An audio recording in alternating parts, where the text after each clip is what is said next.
Hi, it's Bruce. It's Sunday, May 2nd, 2010, and I saw 3 shows this week.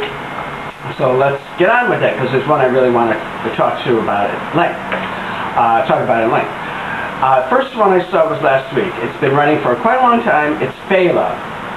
And Fela is about the political activist Fela, who's Nigerian and did a lot of political protest and songwriting in Nigeria.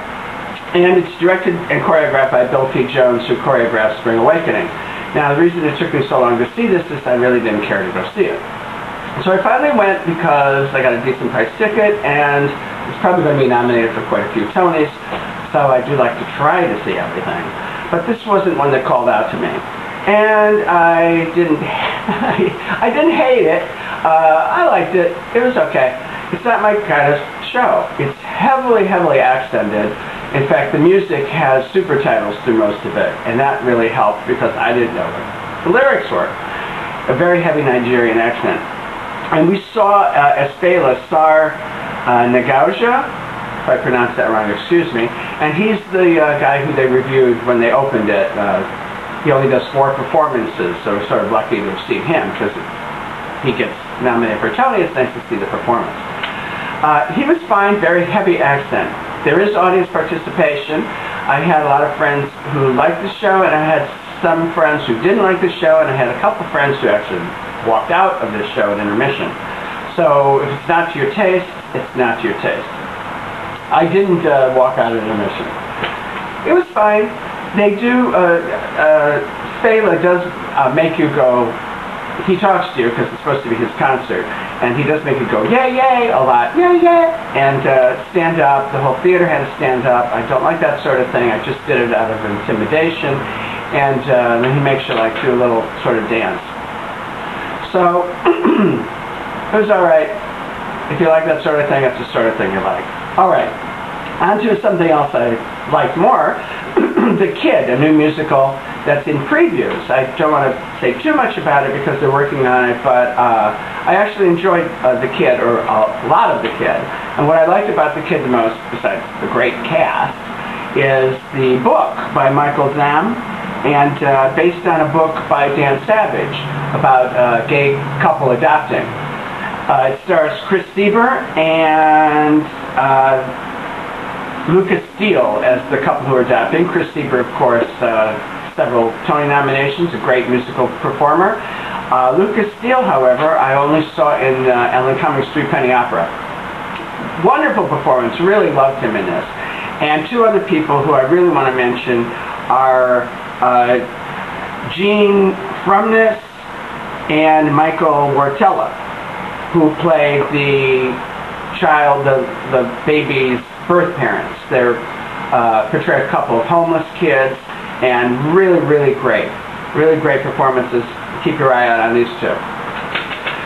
The music was okay. The lyrics I liked better.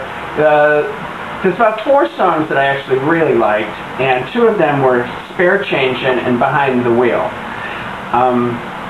The book, I think, is actually stronger in this show.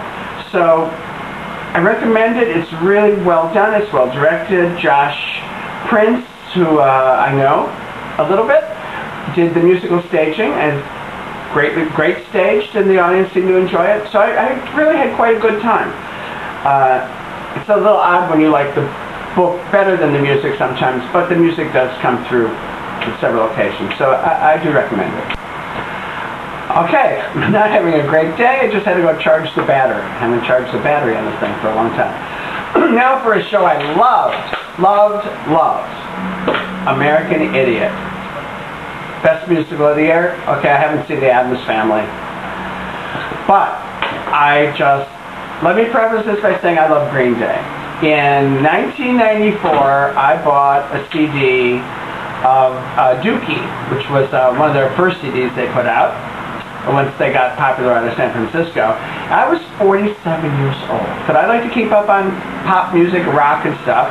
And when I heard the song Basket Case, and it started with, "Do you have the time to listen to me whine?" I thought, I get it. Oh my God. Whining, angst-ridden young people. I understand. I'm a whining, angst-ridden old person. And another song called Longview, very melodic, great lyrics for rock, and got right into them. 10 years later, 2004, American Idiot comes out. This was a phenomenal album for me. I listened to it all the time. Still do. Beautiful melodies, Boulevard of Broken Dreams, Give Me Novocaine, Extraordinary Girl. Here I am, 57 years old, back in 2004, and rocking on with them. Recently, they came out with 21st Century Breakdown, and some of the songs that they put in American Idiot are Know Your Enemy, 21 Guns, and Before the Lobotomy. Before the Lobotomy is a beautiful song, by the way. So, why do I love this show? A lot of people like it, a lot of people don't like it. I think Michael Mayer and Green Day did a wonderful thing when they put this together on stage. I call it akin to what Twyla Tharp did to Moving Out. Took music and put a plot thread in there. Now it's not heavy, it's not deep in character, but it does make sense. I understood all the characters, I followed their story. They are angst-ridden young losers, and it doesn't have too hopeful of an ending, but I love what he did. It's also sort of like what Milos Forman did with the play of Hair, the musical of Hair, making it into a movie. He gave it more character and more story to it. So I think the book of American Idiot, because of what Michael Mayer and Green Day did to the structure of the album and the related songs from the other albums, putting this together with these characters, I think the book is quite good. All right, the cast, exceptional. John Gallagher Jr., Michael, oh Lord, I can't read my own writing. Michael Esper and Stark Sands is the three friends. Wonderful. And Tony Vincent, I'd have to think about it, but if he could win a Tony for featured actor playing St. Jimmy. Wonderful cast, wonderful staging. The way they use these songs, I was like, of course I know the album, so I like the album, and so when I saw the songs and how they used them, I was like going, how clever, how wonderful. I love the way it's working. Not so sure if you don't know the album or you don't like the music, you would have this reaction, but I did. All right. Some of the best scenes are Give Me Novocaine. Michael Esper, once again, sings a great version of Give Me Novocaine. And a friend of ours, Alicia Umphris, is in the ensemble. The ensemble works really hard.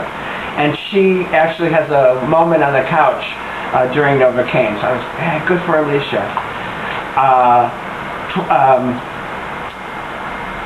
Extraordinary Girl and Before the Lobotomy are used sort of in one of the guys goes off to Afghanistan, Iraq war, and doesn't fare too well. And there's a wonderful hospital dream sequence using those two songs. And the woman in that is Christine Sarge. Excuse me for not knowing it, but she's great. And there's a flying sequence that's extraordinary. It's such a dream. It's like the LSD Twyla Tharp moment in the film of Hair. Congratulations to Tom Kitt, who should... This has to be a Tony lock for Best Arrangements. Just wonderful. And I love what Billy Joe Armstrong and Michael Mayer did. Stephen Haggett did the choreography, which owes a little bit to Bill T. Jones and Twyla Tharp, but it works really well. And I'm sure there's a lot more I want to say about this. It's just wonderful. It's loud, it's rock, but it's the revival of Hair last year. That's what I felt. I felt like there was a tribe up there, the Green Day loser tribe, and I just fell in with them. Give this show a try. It's just great.